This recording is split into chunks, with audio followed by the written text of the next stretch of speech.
Skin কেয়ারের প্রথম স্টেপে আমরা কি করি? ফেস ওয়াশ করি। এই, তোকে বলেছি না আস্তে আস্তে করে ঘষ গন্ডারের চামড়া। এরকম করে মোচ, এরকম করে। ফেস ওয়াশের পর আমরা কি অ্যাপ্লাই করি? ফেস ওয়াশের পর আমরা কি অ্যাপ্লাই করি? ফেস ওয়াশের পরে আমরা কি অ্যাপ্লাই করি? সরষের তেল। ফেস ওয়াশের পরে আমরা কি ইউজ করি? হ্যাঁ, তো এটা বলতে এত সময় লাগছে কেন? আরে আগে এটাকে ঝাঁকা এইভাবে, তারপর ইউজ কর। হ্যাঁ, এবার লাগা। এরকম ভাবে স্প্রে কর। ব্যাস ব্যাস ব্যাস ব্যাস ব্যাস ব্যাস ব্যাস। আরে ড্যাব ড্যাব কর, ড্যাব ড্যাব ড্যাব ড্যাব। আরে স্কিনটাকে জ্বালাতে হবে তো। আরে ওরম ভাবে কেন জ্বালাচ্ছিস? টোনারের পর কি ইউজ করে? টোনারের পর কি ইউজ করা হয়? যদি না বলতে পারিস আজকে বাড়ি থেকে বেরিয়ে যাবি। টোনারের পর কি ইউজ করতে হয়? তোর লজ্জা আছে?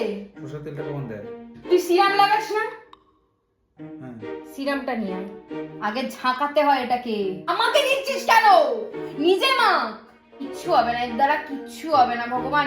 আরে আস্তে আস্তে আস্তে। এটা স্কিনে কিছুক্ষণ রাখতে হবে, এটা যখন অ্যাবজর্ব হয়ে যাবে তারপর আমরা কি ইউজ করব? এরপর আমরা কি ইউজ করব? আবার টোনার কেন আসলো? তুই এতক্ষণ ধরে যেটা নাম নিচ্ছিল ওটা কি ছিল? সরষের তেল। সর্ষের তেল না, সর্ষের তেল বাদে আর একটা জিনিসের যে নাম নিচ্ছিলি। ময়শ্চারাইজার। হ্যাঁ মা, এবার আমরা কি অ্যাপ্লাই করব? এবার আমরা কি অ্যাপ্লাই করব? আরে সবথেকে ইম্পর্টেন্ট স্টেপ, সরষের তেল। এবার আমরা কি অ্যাপ্লাই করি? ময়শ্চারাইজারের পরে খুব ইম্পর্টেন্ট স্টেপ, যেটা তোকে বারবার বলি অ্যাপ্লাই করতে, বারবার প্রত্যেকের অ্যাপ্লাই করা উচিত। স্কিনের জন্য সবথেকে ইম্পর্টেন্ট যে পার্টটা বল। মুখ ধোয়া।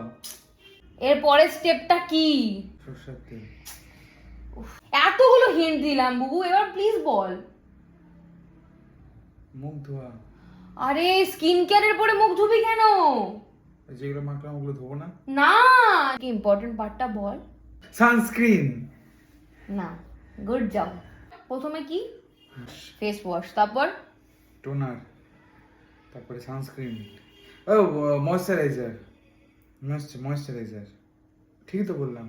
সিরাম সিরাম সিরাম ময়শ্চারাইজার আর